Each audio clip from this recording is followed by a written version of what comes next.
Hi guys, I'm Charles Brownstein from northerntransmissions.com. Thank you as always for checking out another episode of Records in My Life.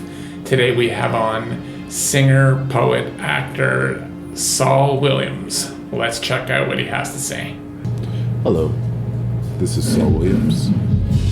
It's Records in My Life, northerntransmissions.com. For album 1, I would say that it was probably the cast recording of the musical Sarafina that I lived with as maybe pre-adolescent, adolescent.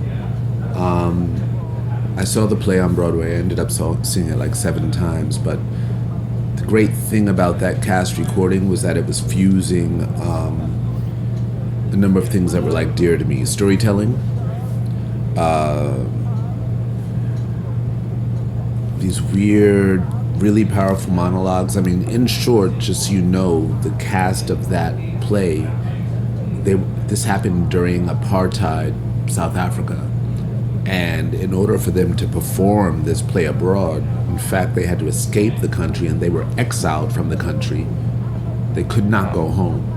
So you can imagine the level of performance that they were delivering as they're telling the story of what's going on at home while apartheid is still, really going down. So the level of performances was just out of this world. The other musical recording that I like is not the Broadway cast recording, rather the film score of Jesus Christ Superstar, which is around the same time as Tommy Hare.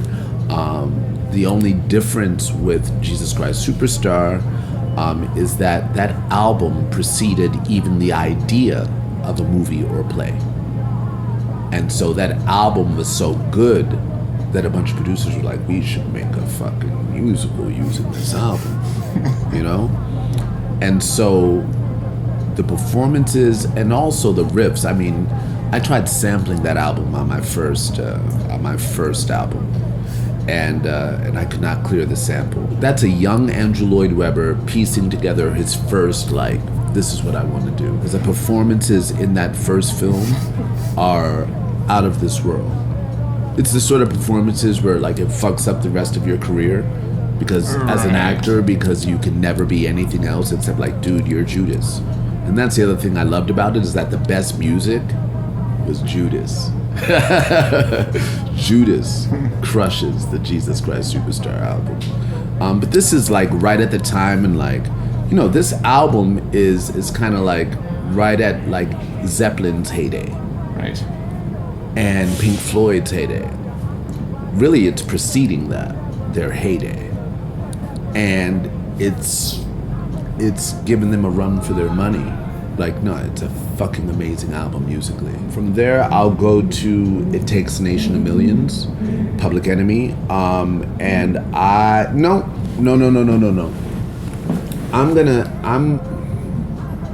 That one is without question amazing, and I loved it.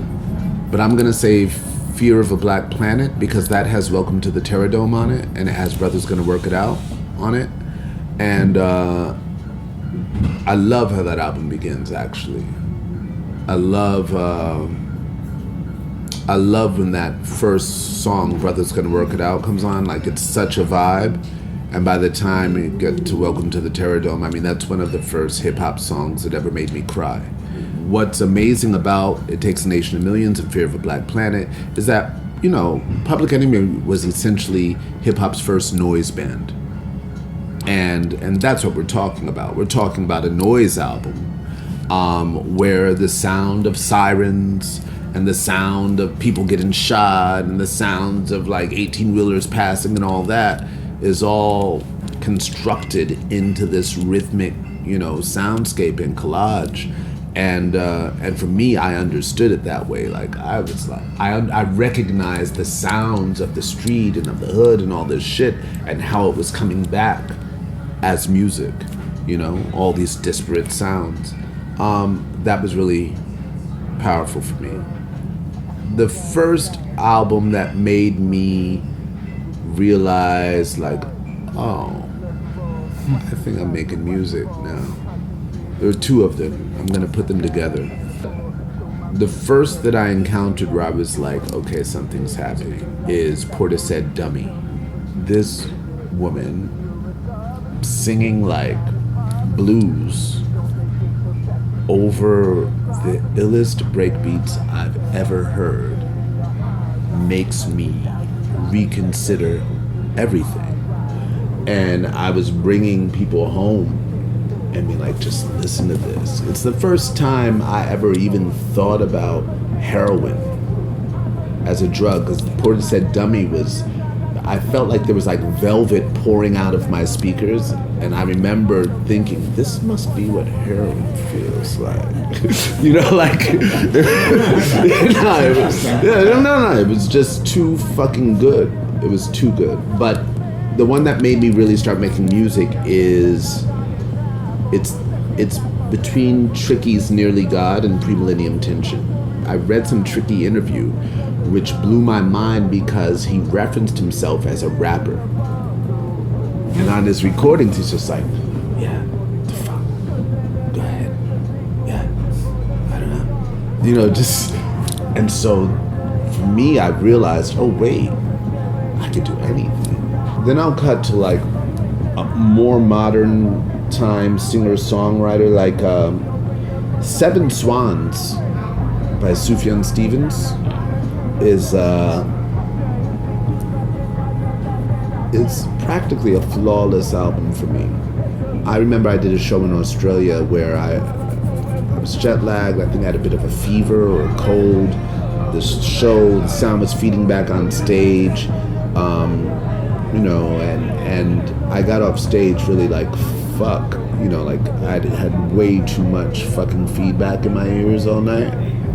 And there were a bunch of, you know, it was a party backstage. And so I couldn't find silence. And so the only thing better than silence was for me to put on Seven Swans in my headphones and listen to that. And when that album was done, my ears were great. Thanks very much for doing that. Welcome all of Clueless. Remember to whenever you'd like to visit. Yeah,